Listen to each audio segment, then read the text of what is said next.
乌克兰战场真的是一片实验地，是北约用来实验武器新战术的。乌俄战争打到现在，有很多秘密都已经暴露了，或者说猜测成为了现实。比如最开始的时候，有人认为乌克兰战场是美军的实验地，专门用来验证新战术或者一些没有量产的新武器。从现在来看，事实确实是这样。从支援的武器来看，美国就是在乌克兰战场测试低成本高科技战争的构想，就拿一大堆无人机、炮兵和步兵反坦克武器，通过游击战来消耗敌方的实力，利用拖字诀拖垮敌人。乌俄战争的走向恰巧证明了这一点。那么，美国低成本高科技战争的构想是什么意思？乌克兰战争为什么会成为一个实验场？首先，火力军说明一个问题：乌克兰战场变成一个战术试验场，并不是美国刻意造成的，这其实就是一个巧合。毕竟拜登也不会跟普京商量，你去打乌克兰，让我验证一个战术构想，之后用来揍你。而且，乌克兰战场变成一个实验场，对于乌军而言反而会更好。火力军实话实说，如果不是北约的支援，乌克兰根本打不过。变成一个实验场，对于乌克兰而言，正好有了对抗俄罗斯的资本，所以这件事并不是坏事，双方共赢，何乐而不为？至于那些认为乌克兰变成实验场是乌克兰尊严倒地的人，估计是没经历过社会的毒打。国不将国的时刻，谁还在意那些武器是不是用来实验的？能用能杀敌就行。就比如英国援乌的星光防空导弹，英军自己也没有大规模列装，还有德国的 LRIST 防空系统也是没有大规模列装，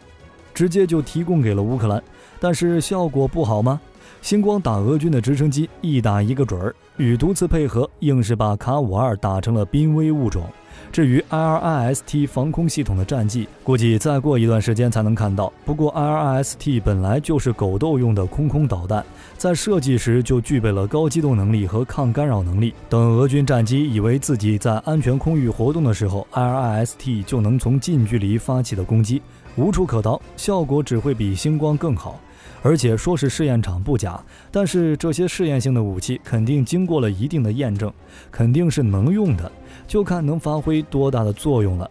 至于炸膛打爆自己人的情况，是不会出现在北约的新式武器里面的。德国、英国是把乌克兰当作试验场，美国则是在验证新战术，低成本高科技战争。美国利用战场检测新武器以及新战术，其实是家常便饭。在伊拉克战争中，美国测试了1000多种不同的防御技术，但这次乌俄冲突，美军援乌轻型武器，培训乌军炮手，其实是援助为主，测试为辅。乌俄战争初期的毒刺、标枪、弹簧刀、M777、凤凰幽灵，中期大出风头的海马斯、NASA MS， 以及没记录的哈姆、米格29、激火战术系统等等，算是美军规划好的，都不贵。而且美国给乌克兰提供的军事援助看起来很丰富，但其中在金额上占大头的其实是那些看起来应该很便宜的东西，比如近6亿发子弹、几十万发炮弹以及标枪导弹。而大型武器装备相比之下就很少了，还都是以便宜有效为主。特别是凤凰幽灵这款无人机，可以说是美军专门为乌军作战而研制的，从启动研发到面世仅仅用了几十天时间，在不清楚是否进行过测试的情况下，就直接运送到乌克兰前线。援助之后，美国就可以观察这些低成本的武器在战场上的表现以及使用经验进行研究，分析它们的优点和缺陷，将结论用在后继武器的更新换代上。像乌克兰提供海马斯、灰鹰无人机等，也有顺带在战场上进行测试的想法，观察在俄军掌握制空权以及拥有 S-400、S-300 等防空系统的背景下，这些武器能够发挥出多大的作用。还有8月份美国支援的吸血鬼反无人机系统，其实就是一个皮卡车上快速机动的武器系统，发射美国 APKWS 制导火箭弹，也就是美军直升机发射的9头蛇，只是加上了点激光制导组件，采购价2万余美元一发。这种火箭弹的生产能力方面也不错，每年可以交付超过2万枚，这已经远超过了美国其他精确制导武器的生产速度，可以满足一定的战场消耗。类似于吸血鬼反无人机系统，就是美军未来游击战的消耗品。至于武器假不假、好不好用，外人不好评价，最有发言权的应该是乌克兰。关于这点，当事人已经很明确地表示，这种测试性的武器可以多来点。之前在美国国防工业协会主办的国防主题会议上，乌克兰的国防部副部长哈夫里洛夫就亲自喊话，美国军火商可以将新武器送到乌克兰进行实战测试，等这些武器装备打爆俄军出名之后，可以保证武器的出口和销量。就比如星光导弹，等英军之后打算外售了，买家肯定不会少。毕竟实战是检验武器效果的最佳场合，乌俄战场是最好的军事实验室，俄罗斯就是最佳小白鼠。就实验场这个说法，乌克兰的国防部长都亲自喊话了，所以各位都不用乱猜了。而且乌克兰在这个冬季会很缺武器，特别是那些反无人机、装甲车、反坦克武器和精确火力武器。普京之前宣布俄罗斯部分动员，也就意味着接下来的乌俄战场的冲突会急速加剧，像2个月前互相僵持的情况估计是一去不复返了，双方火炮互射争夺战场优势的情况肯定会越来越多。乌俄双方上千公里的战线，每天耗费的武器弹药都是一个天文数字，所以这些武器是越多越好。至于美国低成本高科技战争的测试，只能说是巧合中的巧合。从战争的走向来看，北约最开始的时候并不想测试，刚开始援乌的武器都是库存里的旧武器，毕竟当时的俄罗斯还穿着世界第2的外衣，北约各国谁都不愿主动去挑衅俄罗斯，而且库存不送也是报废，还不如送个人情。对于俄罗斯而言，这些武器算是可接受范围之内，至于送新式武器肯定不可能。当时的乌克兰实力是真的不行，万一先进兵器被俄罗斯缴获了呢？武器性能数据被摸清楚了，说不定设计理念都被猜出个8、9不离10，那就亏大发了。除了库存里的旧武器，毒刺、标枪这种单兵作战的武器也是最适合乌克兰的，讲究的是简易好用。战争刚开始，乌克兰的士兵没有经过培训，无法使用美军那些高端的武器设备，最典型的就是海马斯。当时的乌军都是经过了系统的培训才上场的，而且传统的非精确制导的炮兵和防空武器已经不够用了，这些系统也太笨了，跑得慢，在数量较少的前提下发挥不了多大作用，而且容易被发现和针对性打击。从乌俄战争的强度来看，昂贵复杂到连美国自己大量消耗都嫌贵，而且也难以跟上高强度战场实际作战的消耗量。所以美军送给乌克兰的武器大多都是便宜又好用的，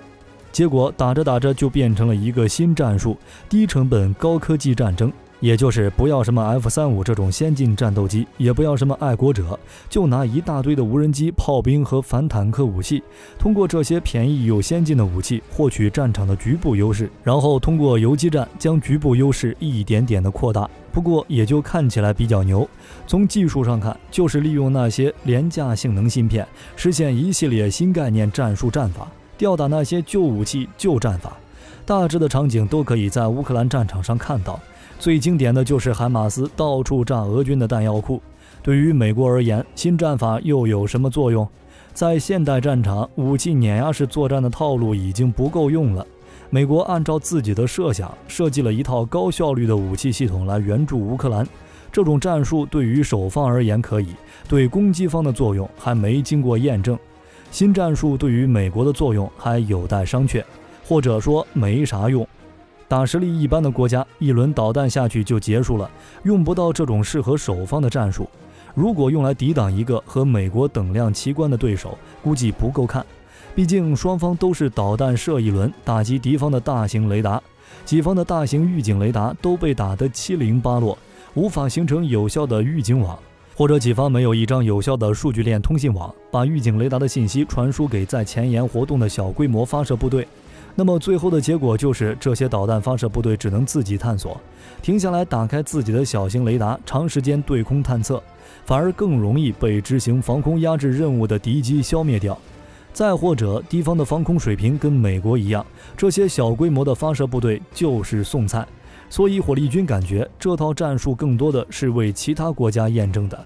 各位觉得会是谁？答案已经明确了，好吧？除了北约把乌克兰战场当作实验场，俄军也是如此。最开始的时候，俄罗斯也将乌克兰战场作为实验武器的场所，先后在乌克兰战场上部署并实验了匕首导弹。第一款在实验中亮相的超高声速武器扎迪拉激光系统，成为首个在实战中使用的新型反无人机系统，仅仅服役了1架的苏57战机。据说也在乌克兰首次披挂上阵。俄罗斯的立方体巡飞弹也是首次在实战中亮相。北约是支援武器顺带测试，俄罗斯是希望为自家滞销的武器找个销售渠道。这个套路俄罗斯之前也用过，在叙利亚战争时，俄罗斯同样是精锐武器进出，证明了很多武器系统在北非、西亚能有。于是石油土豪们就打开钱袋子，采购了多款俄制武器，结果美国出手，交易直接泡汤。毕竟俄制武器与美制武器相比较，还是美制的更香。买美国的武器还能升级一下，加上二者之间的合作，俄罗斯武器直接就砸手里了。这次估计都不用美国出手干扰，俄罗斯都已经凉了。加上俄军前线溃败，就别想着再出去卖武器了。普京能不能保住自己的政权，感觉都是两说。总的来说，北约把乌克兰当作试验场不假，火力军也不否认，但这不是北约刻意造成的，而且这些武器的性能也不假，星光毒刺标枪的战绩在那儿摆着。最主要的是，这场试验直接加速了乌克兰武器北约化。乌克兰现在的战力和6个月前的战力完全是2个国家，所以各位之后再看见乌克兰军方把人民当作试验品的说法，那就给他上个香吧，不说人话。好了，这期视频到这儿就结束了。以上是火力军的看法，各位如果觉得乌克兰成为试验场有损失的话，也请视频下方留言评论。如果视频内容有不对的地方，各位也可以在下方指正。我是火力军，下期见。